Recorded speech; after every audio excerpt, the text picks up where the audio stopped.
नमस्कार दोस्तों। तो एक रिटायर्ड यूएस आर्मी ऑफिसर जिनका बयान काफ़ी ज़्यादा वायरल हो रहा है, उन्होंने एक यूएस इंटरव्यू में, एक यूएस के टीवी इंटरव्यू में, टीवी शो में, उस इंटरव्यू में उन्होंने कहा कि अगर ट्रंप सच में इस मामले को रोकना चाहते हैं ना, और इस मामले को यहीं पर, मतलब जितना नुकसान ऑलरेडी हो चुका है उसको यहीं पर रोकना चाहते हैं और इसको सही में ठीक करना चाहते हैं, जो कि ट्रंप ने कहा कि अब हम ठीक करना चाहते हैं। निगोशिएशंस की कुछ कुछ बात करी कि हमने ईरान को डेसिमेट कर दिया है, वो कई सालों तक उठ नहीं पाएगा, ये वो, और अब शायद इसमें निगोशिएशन का कोई स्कोप बच जाता है। तो रिटायर्ड यूएस आर्मी ऑफिसर ने कहा कि you should call PM Modi. मतलब डोनाल्ड ट्रंप को पीएम मोदी से इसमें हेल्प मांग करके इस मामले को शांत करवाना चाहिए। एंड दिस इज बिकॉज कि इंडिया का डिप्लोमेटिक जो स्टेचर है वो काफ़ी बड़ा है और दोनों तरफ से उनके रिलेशंस काफ़ी कॉर्डियल हैं। अगर आप इसराइल के साथ देखो, यूएस के साथ देखो, इस रिलेशनशिप को समझो, और ईरान के साथ उनके रिलेशनशिप को समझो, तो काफ़ी कॉर्डियल रिलेशन उन्होंने अपने अभी तक बना करके रखा है। काफ़ी न्यूट्रलिटी दिखती है उनके रिलेशनशिप में। इसलिए अगर आपको कोई मदद चाहिए और आप सच में निगोशिएशन, मतलब ये बकवास और फेक निगोशिएशंस नहीं, अगर आपको सच में निगोशिएशन कराना है तो आपको भारत की मदद लेनी चाहिए। देखिए, निगोशिएशंस के मामले में डोनाल्ड ट्रंप कहते तो हैं कि वो निगोशिएट करना चाहते हैं, लेकिन आप देख रहे हो कि यूएस और यूक्रेन का जो पूरा रिलेशनशिप खराब हुआ और यूक्रेन रशिया वॉर में जो डोनाल्ड ट्रंप ने भूमिका निभाई, उसके बाद वेस्ट एशिया में जहां पर लग रहा था जिसकी वो अपने आप को दाद देते थे कि मैंने एक कॉन्फ्लिक्ट रुकवा दिया, एक कॉन्फ्लिक्ट रुकवा करके दूसरा वाइडर कॉन्फ्लिक्ट उन्होंने शुरू करा दिया। रीजनल टेंशन एशिया में भी डोनाल्ड ट्रंप की वजह से हो गई। तो मतलब कुल मिला जुला करके कहने का मतलब ये है कि अगर, इसीलिए उस यूएस आर्मी ऑफिसर ने कहा, और कहीं ना कहीं इन आर्मी ऑफिसर्स को, जो रिटायर्ड आर्मी ऑफिसर्स हैं, they are fed up of Trump and they are fed up of fighting wars, fighting US wars outside their mainland. तो कहीं ना कहीं वो उस चीज़ को फील करते हैं और इसीलिए उन्होंने उस फ्रस्ट्रेशन से बोला कि अगर आप सच में इसको सही करना चाहते हो, you should bring India in to loop, और तब जाकर के मामला आपका सेटल हो सकता है, अच्छे से सेटल हो सकता है। ना इसको डिटेल में डिस्कस करते हैं, पर वीडियो में आगे जाने से पहले एक बड़ी अनाउंसमेंट है यहाँ पर अनअकैडमी टीम की तरफ से कि अगर आप यूपीएससी सीएससी की प्रिपरेशन करना चाहते हो तो Unacademy is your one stop solution. आपने देखा कि अनअकैडमी के ऑनलाइन फाउंडेशन कोर्स से ऑल इंडिया रैंक 1 अनुज अग्निहोत्री जी पढ़े हुए थे। इस बैच की सबसे बड़ी खासियत है कि इंडिया के टॉप एजुकेटर्स आपको इस बैच में पढ़ाते हैं, जैसे मृणाल सर, प्रतीक सर, सुदर्शन सर जैसे एजुकेटर्स जहां पर आपको इस बैच के अंदर पढ़ाते हैं।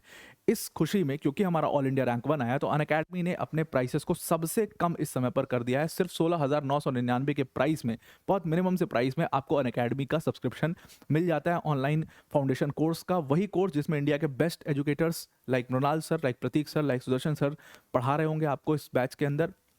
प्लस ऑप्शन, जो ऑफर है ये इस समय पर बम्पर चल रहा है, 60% ऑफ प्लस डबल वैलिडिटी आपको मिलेगी। ऑफर का लास्ट दिन 17 मार्च है, तो इसमें आप मेरा कोड APYT10 इस्तेमाल करके इस बैच को अवेल कर सकते हैं। ज़रूर से इस बैच को अवेल करिए। और अगर आप इस पूरे, जिसके ऊपर अभी हम चर्चा भी करने वाले हैं, यूएस, इजराइल और ईरान के रिलेशनशिप को समझना चाहते हैं, डिटेल में समझना चाहते हैं, तो हमने नया चैनल स्टार्ट किया, वाई ऑन अर्थ, जिसमें हम बहुत सारे लॉजिक्स के ऊपर डिस्कशन किया करेंगे। इस चैनल पर काफ़ी डिटेल्ड डिस्कशंस इसमें किया करेंगे, तो इस चैनल को आप फॉलो कर सकते हैं। और सुदर्शन सर की वीडियो आ गई है यूएस, इजराइल और ईरान के टॉपिक के ऊपर, उसको आप डिटेल में समझ सकते हैं। Now coming back to the topic, तो रिटायर्ड यूएस आर्मी ऑफिसर ने कहा यहां पर कि आपको प्रधानमंत्री मोदी से इसमें बात करनी चाहिए और डोनाल्ड ट्रंप को खुद अप्रोच करना चाहिए कि भाई आप आइए और इस मैटर को सॉल्व करवाइए। क्यों यहां पर इनका नाम लिया गया? असल में देखिए, ओमान ने भी इस बात को कहा था कि डोनाल्ड ट्रंप जो है वो किसी को स्पेस नहीं देते कि निगोशिएशंस, आपको पता है कि न्यूक्लियर प्रोग्राम की जो पूरी निगोशिएशंस चल रही थी ईरान और यूएस के बीच में, तो उसमें ट्रंप ने इतना प्रेशर डाल दिया था, अपने टर्म्स को लेकर के इतने रिजिड हो गए थे कि उसमें निगोशिएशन का कुछ स्कोप ही नहीं बचता है। ओमान के फॉरेन मिनिस्टर ने कहा था कि बड़ी पॉजिटिव ये निगोशिएशंस चल रही थी, लेकिन क्योंकि ट्रंप ने स्पेस ही नहीं दिया, इसलिए चीज़ें फेल हो गई, टॉक्स फेल हुई, और उसके बाद आपने देखा कि क्या हुआ। 28 मार्च से लेकर के अभी तक, 28 फरवरी से लेकर के अभी तक लगातार वॉर चल रहे हैं और ये एक वाइडर रीजनल कॉन्फ्लिक्ट में भी बदल चुका है। तो क्योंकि अगर निगोशिएटर्स, आप बहुत हल्के निगोशिएटर्स को रखोगे तो जाहिर सी बात है उसका कोई इंपैक्ट नहीं पड़ेगा। अब कतर, ओमान जैसे देश क्या ही करेंगे बेचारे, वो तो ट्रंप जो अपने टर्म्स डिक्टेट करवाएगा वही वो बोलेंगे वहां पर, और ईरान उस चीज़ को मानेगा नहीं, तो वो रिजिडिटी बनी रहेगी, प्रॉब्लम्स, वाइडर कॉन्फ्लिक्ट वो बना रहेगा। इसीलिए आपको कोई मजबूत कंट्री चाहिए जो ये निगोशिएशन तो कर पाए, and that can be India. तो इसीलिए इस retired US navy officer, retired US army officer ने कहा कि आप प्रधानमंत्री मोदी से इसमें कांटेक्ट करिए, उनको लेकर के आइए, क्योंकि उनके रिलेशंस बढ़िया हैं। और अगर आप फाइनली चाहते हो कि ये इकोनॉमिक लॉस यहीं पर रुक जाए, ये जियोपॉलिटिकल लॉस यहीं पर रुक जाए, तो आपको ये काम करना चाहिए, जल्दी से जल्दी भारत को बीच में ला करके निगोशिएशंस करवाने चाहिए, अगर आप सच में निगोशिएशंस करना चाहते हो।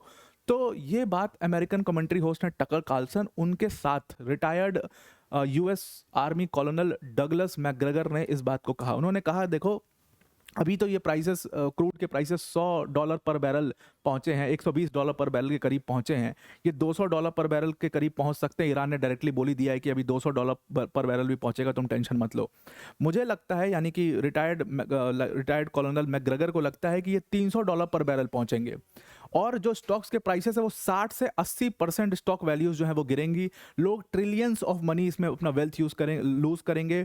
इवन यूएस के सिटीजन्स भी अपना वेल्थ इसमें लूज करेंगे। तो ये this is the high time now कि अब आप इस कॉन्फ्लिक्ट को रोकिए, क्योंकि अब ये वाइडर कॉन्फ्लिक्ट में, वाइडर रीजनल कॉन्फ्लिक्ट में बदलता चला जा रहा है। इसमें बहुत सारे देश ऑलरेडी इंक्लूड हो चुके हैं। कल मैंने आपको बताया भी कि ईरान ने डीसैलिनेशन प्लांट्स के ऊपर अटैक करना शुरू कर दिया है। तो वो देश जो पूरी तरीके से डीसैलिनेशन प्लांट्स के ऊपर डिपेंडेंट है, उनकी जनता का क्या होगा, उनके सिटीजन्स का क्या होगा, जितने भी गल्फ कंट्रीज हैं। उसके बाद रशिया यूक्रेन वॉर पर एक, अभी मैं उसके ऊपर डिटेल में डिस्कशन भी करूंगा इसके बाद वाली वीडियो में, तो उसके ऊपर भी एक बहुत बड़ा एक प्रेशर पड़ रहा है। और तीसरी तरफ आपने देखा कि नॉर्थ कोरिया ने 10 बैलिस्टिक मिसाइल फायर किए। It was just a warning. ये चीज़ जो है वो काफ़ी ज़्यादा प्रॉब्लमैटिक हो सकती है इस पूरे रीजन के लिए। तो ये एक वाइडर कॉन्फ्लिक्ट में बदल रहा है। It is the high time now, अब आपको निगोशिएशंस कराना चाहिए। और इसीलिए इन्होंने सजेस्ट किया कि निगोशिएशंस कराने का सबसे बेस्ट तरीका क्या है कि आप एक मजबूत देश को ला करके निगोशिएशन करवाइए, जिसके रिलेशन सबके साथ ठीक ठाक हों, इन सारे देशों के साथ ठीक ठाक हों। क्योंकि अब यूएस जो है, US can not afford fighting this war anymore, और इसीलिए आपको एक मीडिएटर की ज़रूरत है। ईरान ऑलरेडी बर्बाद हो चुका है। आपने खुद कहा है कि ईरान जो है, we have decimated Iran, Iran में कुछ नहीं बचा, वो देश ऑलरेडी बर्बाद हो चुका है, उसके पास कुछ नहीं है अब लड़ने के लिए। तो ईरान तो खींचेगा इस वॉर को, उसको कोई, उसका लॉस जितना होना था वो हो चुका, उसका सुप्रीम लीडर मर चुका, उसकी इकोनॉमी पिछले 5 साल से बहुत खराब चल रही है, सूखा वहाँ पर पड़ा हुआ था, पानी की प्रॉब्लम है, मतलब ईरान में ऑलरेडी सारी प्रॉब्लम्स थी और प्रॉब्लम्स बढ़ चुकी हैं। उनके लिए कुछ बहुत नुकसान नहीं होगा, लेकिन यूएस अब अफोर्ड नहीं कर सकता इस वॉर को लड़ने के लिए, यूएई नहीं कर सकता, सऊदी अरेबिया नहीं कर सकता। ये सारे देश को एक्चुअल प्रॉब्लम हो रही है, एक्चुअल लॉस हो रहा है। अगर आपको ये लॉस अभी यहाँ पर रोकना है, जितना ऑलरेडी हो चुका वो तो हो चुका, अगर इसको रोकना है तो आपको एक मजबूत निगोशिएटर यहाँ पर लाना पड़ेगा। देखिए सबसे बड़ी बात क्या है, सबसे बड़ी बात है भारत का जो डिप्लोमेटिक स्टेचर है, वो भारत का डिप्लोमेटिक स्टेचर अब आज की डेट में, उसका डिप्लोमेटिक स्टेचर कह लो, इन्फ्लुएंस कह लो, वो इतना बड़ा हो चुका है कि लगभग सारे देश से न्यूट्रलिटी मेंटेन किया गया है। अगर इजराइल के साथ आप रिलेशनशिप देखो तो not only economic relationship but a very very strong defence relationship too with Israel. Plus दूसरी तरफ ईरान के साथ भी एक अच्छी लॉन्ग टर्म रिलेशनशिप चलती आई है हमारी। प्लस यूएस के साथ भी मैं कहूँगा ठीक ठाक रिलेशनशिप भारत की है। तो इन तीनों देशों के साथ क्योंकि ठीक ठाक रिलेशनशिप है, मसूद पेशकियान से मुलाकात भी प्रधानमंत्री की हुई थी, तो कहीं ना कहीं ये देश सबसे बेस्ट होगा जो सबकी बातें सुन करके बीच का रास्ता निकलवा पाएगा।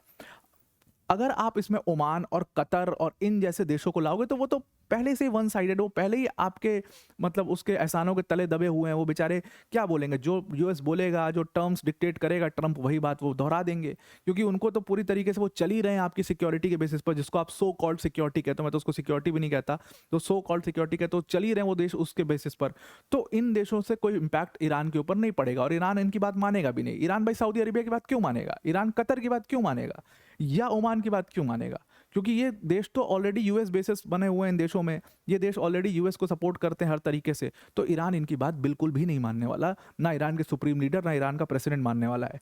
ईरान का प्रेसिडेंट जिसकी बात मानेगा वो है भारत, क्योंकि भारत के साथ उनके कॉर्डियल रिलेशनशिप रहे हैं और भारत ने अपना डिप्लोमेटिक स्टेचर दिखाया भी है हर जगह पर। तो वो जो negotiation, the kind of negotiation which India is going to do, that any other country can not do. इसीलिए रिटायर्ड यूएस आर्मी ऑफिसर्स कहते हैं कि भाई आप प्रधानमंत्री को कॉल करके यहाँ पर हेल्प मांग सकते हो और इस चीज़ को ठीक कर सकते हो। देखिए बहुत सारे एनालिस्ट को ये लगता है, बहुत सारे एक्सपर्ट्स को ये लगता है कि अगर इस कॉन्फ्लिक्ट को यहाँ पर इस पॉइंट ऑफ टाइम पर नहीं रोका गया तो इसका इंगेजमेंट बहुत बड़ा होगा, क्योंकि ऑलरेडी इसमें लगभग 9 देश इन्वॉल्व हो चुके हैं और 9 देश एक दूसरे के साथ पूरा मतलब एकदम आप समझ लो चैलेंजिंग पोजीशन में आ चुके हैं। द ओनली थिंग इज कि यूएई या कतर या सऊदी अरेबिया, ये सारे देश खुद से अटैक नहीं कर रहे हैं। The only thing left is that अगर ये खुद से अटैक करने पर आ जाए तो आप समझ सकते हो कि ये सब इन्वॉल्व तो हो ही गए, ये सब पूरी तरीके से इन्वॉल्व हो जाएंगे। उसके बाद आपने देखा कि एशिया के ऊपर इसका काफ़ी इम्पैक्ट पड़ना ऑलरेडी शुरू हो गया है। यूएस ने छेड़छाड़ वहाँ पर भी शुरू कर दी है। भाई इस पॉइंट ऑफ टाइम पर जब इतना अग्रेशन चल रहा था इधर वेस्ट एशिया में, तो आपको एक मिलिट्री ड्रिल वहाँ पर साउथ कोरिया के साथ करने की क्या ज़रूरत थी, क्योंकि ऑलरेडी रिलेशंस काफ़ी ख़राब है। नॉर्थ कोरिया ने इसीलिए 10 बैलिस्टिक मिसाइल्स फायर की, तो कहीं ना कहीं आप उसको भी डिस्टर्ब कर रहे हो, और इस चीज़ से एक बहुत बड़ा ऑयल मार्केट तो इम्पैक्ट पड़ ही रहा है, लेकिन इकोनॉमिक स्टेबिलिटी के लिए एक बहुत बड़ा खतरा हो चुका है। इसीलिए इस समय पर यूएस को अब फाइनली किसी भी तरीके से इस मामले को निगोशिएट कराने के लिए देखना चाहिए। सबसे बड़ी बात भारत और बाकी के देशों में फ़र्क ये है कि जो अप्रोच भारत का है वो काफ़ी बैलेंस्ड अप्रोच है। मतलब भारत ने हमेशा डी एस्केलेशन की बात की है, और इन सारे देशों से एक बड़ा बैलेंस अप्रोच लगता है। हमने अपनी डिप्लोमेसी की ताकत वहीं पर दिखा दी जब दो इंडिया के भाई Thai cargo vessels, Thailand based cargo vessels, Thailand flagged cargo vessel को उन्होंने टारगेट किया। यूएई से निकलती हुई हर वेसल को, भले ही वो ऑयल वेसल ना हो, उसको भी टारगेट किया गया। टैंकर्स की तो हालत ख़राब कर दी, 10 12 15 टैंकर्स अब तक मार चुके हैं वो लोग। तो इसका मतलब ये था कि ईरान किसी की बात सुनने को तैयार नहीं था। भारत की डिप्लोमेसी ने अपनी ताकत वहीं पर दिखा दी जब भारत ने अपने 2 ऑयल टैंकर्स ईरान से बात करके वहाँ से निकलवा लिए। इसीलिए आप देखो कि जो बहुत बड़ा स्टीप, हालाँकि जो प्राइसेस हैं उसमें एक आपको राइज दिख रहा है, एलपीजी की हालात आप देख रहे हो, लेकिन मैं कहूँगा कि जो प्राइसेस बहुत तेज़ी से हाइक होने थे वो उस तेज़ी से हाइक नहीं हुए। इसका एक बहुत बड़ा देन था कि भारत की डिप्लोमेसी वहाँ पर काम करती है। अब इसको मैं पूरी तरीके से नहीं कहूँगा कि एकदम सक्सेसफुल रही, कहीं न कहीं एक कुछ चूक हमसे भी हुई, मैं उसके ऊपर भी डिस्कस करूँगा। लेकिन इसमें जो भारत की डिप्लोमेसी थी उसने वर्क किया, और हमने अपने ऑयल टैंकर्स को वहाँ से निकलवाया। ये अपने आप में एक बहुत बड़ा मैसेज था। इसमें सिर्फ रिटायर्ड यूएस आर्मी ऑफिशियल की बात नहीं है, बहुत सारे जो दुनिया के एक्सपर्ट्स हैं उनका भी यही मानना है कि एक ऐसे देश को लेके आना चाहिए जिसके रिलेशंस एकदम बैलेंस्ड हो, वो किसी भी तरीके से किसी की तरफ बहुत ज़्यादा बायस्ड ना हो। और वो देश, अगर हम इस कॉन्फ्लिक्ट के लिहाज से देखें, that can be India, that only India can do it. अब देखो चाइना या रशिया जैसे देश को अगर आप लाओगे, वो भी बहुत ताकतवर हैं, लेकिन Russia again biased, China again biased, वो बायस्ड वाली सिचुएशन हो जाएगी।